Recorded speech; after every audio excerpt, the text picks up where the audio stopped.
Hello दोस्तों, नमस्कार। स्वागत है आपका हमारे चैनल में। आज हम मध्य प्रदेश राज्य अनुसूचित जाति आयोग देखेंगे। इससे पहले हमने मध्य प्रदेश राज्य सूचना आयोग कंप्लीट किया है। जैसे कि केंद्रीय स्तर पे भी राष्ट्रीय अनुसूचित जाति आयोग, राष्ट्रीय अनुसूचित जनजाति आयोग और राष्ट्रीय पिछड़ा वर्ग आयोग पाया जाता है, जिनके संवैधानिक प्रावधान है। लेकिन मध्य प्रदेश के द्वारा अलग से इनका गठन किया है, तो ये वैधानिक आयोग है। तो हम देखेंगे कि मध्य प्रदेश में राज्य अनुसूचित जाति आयोग यह संविधान के अनुच्छेद में सीधे संबंध नहीं रखता है। राज्य सरकार द्वारा इन्हें संवैधानिक रूप से नहीं, सांविधिक रूप से अधिनियम के द्वारा बनाया गया है। संविधान में इनका प्रावधान नहीं है, अर्थात सांविधिक रूप से या वैधानिक रूप से अधिनियम पारित करके राज्य अनुसूचित जाति आयोग का निर्माण किया गया है। तो इसके लिए क्या किया उन्होंने, तो मध्य प्रदेश सरकार द्वारा मध्य प्रदेश राज्य अनुसूचित जाति आयोग अधिनियम 1995 को पारित करा। और कुल कितने अध्याय हैं इस अधिनियम में, तो कुल अध्याय है 4 अध्याय और 19 धाराएं हैं। मध्य प्रदेश राज्य अनुसूचित जाति आयोग एससी आयोग में कुल कितनी धाराएं हैं, तो 19 धाराएं हैं सॉरी अधिनियम में। और अधिनियम में कुल अध्याय कितने, तो 4 अध्याय और 19 धाराएं हैं। कौन सा एक एससी एक्ट, कहां पर, एमपी में। तो जो मध्य प्रदेश राज्य अनुसूचित जाति आयोग है, उसका किसमें प्रावधान दिया गया है, तो मध्य प्रदेश राज्य अनुसूचित जाति आयोग का धारा 3 के तहत आयोग की संरचना एवं गठन का प्रावधान दिया है। तीनों में डेट हमें समान रखना है। एससी, एसटी, ओबीसी तीनों में समान डेट रहेगी, 29 जून 1995। 29 जून 1995 ये डेट आईएमपी है, इसे हम याद रखें कि तीनों में ये डेट क्या रहेगी, तो समान रहेगी, 29 जून 1995। संरचना क्या होगी, तो एक अध्यक्ष होगा और 2 अशासकीय सदस्य होंगे। नोट क्या है, तो कि राज्य में उपाध्यक्ष का पद नहीं होता, राज्य में किसी प्रकार से उपाध्यक्ष का पद नहीं होता है।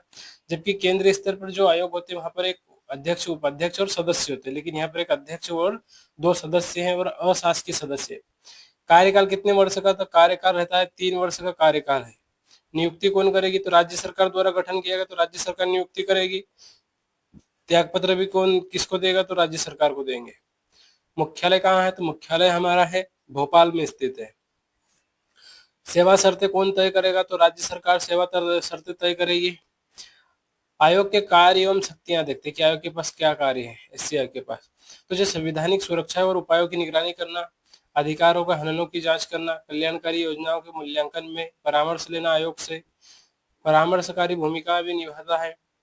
जातियों के समावेशन हेतु अनुशंसा करना, सिविल कोर्ट की शक्ति प्राप्त होती है। जितने भी हमारे पास आयोग है सबके पास कौन सी शक्ति प्राप्त है, तो सिविल कोर्ट की शक्ति प्राप्त होती है सभी को। वार्षिक प्रतिवेदन किसको देते हैं, तो राज्य सरकार को वार्षिक प्रतिवेदन देंगे, और राज्य सरकार कहाँ रखेगी, विधानसभा में रखेगी। इस प्रकार जो हमारा अनुसूचित जाति आयोग है, इंपोर्टेंट डेट याद रखना, 29 जून 1995, 4 अध्याय और 19 धारा है। धारा 3 में गठन की बात करेंगे, तो सभी में धारा 3 के तहत गठन की बात करेंगे। मध्य प्रदेश राज्य अनुसूचित जनजाति आयोग, मध्य प्रदेश सरकार द्वारा इस आयोग का गठन राज्य जो अनुसूचित जनजाति आयोग अधिनियम 1995 के द्वारा किया गया है। उसी प्रकार जिस प्रकार एससी आयोग का गठन करा गया है, तो यहाँ पर भी क्या करा गया है, संवैधानिक प्रावधान नहीं है, यहाँ पर भी वैधानिक रूप से अधिनियम बनाकर इन्हें तैयार किया गया है। अधिनियम क्रमांक क्या था उसका, तो 24 नंबर का अधिनियम क्रमांक 1995 के तहत किया गया। 1995 के तहत क्या करा गया है, गठन किया गया है जो अधिनियम है। मध्य प्रदेश राज्य अनुसूचित आयोग अधिनियम 1995 अधिनियम क्रमांक 24 सन 1995 के तहत गठन किया गया है। इसका संविधान में उल्लेख नहीं है, मध्य प्रदेश सरकार द्वारा अलग से बनाया गया है। इसके पूर्व अधिनियम कौन सा था, तो 1983 का अधिनियम चलता था। इससे पूर्व एक अधिनियम चलता था 1983 का अधिनियम, जो 1995 में समाप्त करके ये नया अधिनियम लाया गया है। कुल अध्याय कितने हैं, तो वहां पर हमारे 4 अध्याय थे, यहाँ पर अध्याय की संख्या 5 हो गई। धाराएं भी समान है, 19 धाराएं। अध्याय 5 कुल 19 धारा है। धारा क्या कहती है, संक्षिप्त नाम, विस्तार और प्रारंभ कब हुआ, तो 29 जून 1995। वही डेट समान है, 29 जून 1995।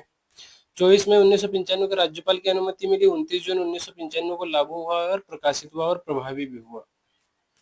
तो 29 जून 1995 को राज्य अनुसूचित जनजाति आयोग क्या हो गया, बनकर तैयार हो गया। धारा 2 में परिभाषाएं दी है, फिर अध्याय 2 पे आ जाइए। तो वही धारा 3 में क्या लिखा रहता है, आयोग की संरचना एवं गठन। तो राज्य अनुसूचित जनजाति आयोग का गठन का प्रावधान किसमें कहा गया? धारा 3 में कहा गया है। कुल 3 अशासकीय सदस्य होंगे। कुल सदस्य कितने होंगे? तो 3 अशासकीय सदस्य होंगे, एक अध्यक्ष और 2 सदस्य और एक सचिव तो शासकीय होगा। जो जनजाति विशेष ज्ञान रखते हो उन्हें ही बना जाएगा। नोट, 2 सदस्य जनजाति से होंगे, या अध्यक्ष या इसमें सदस्य में से 2 सदस्य क्या होंगे? तो जनजाति से संबंधित होगी। पद अवधि या कार्यकाल कितने वर्ष का होता है? तो पद अवधि या कार्यकाल होता है 3 वर्ष का होता है।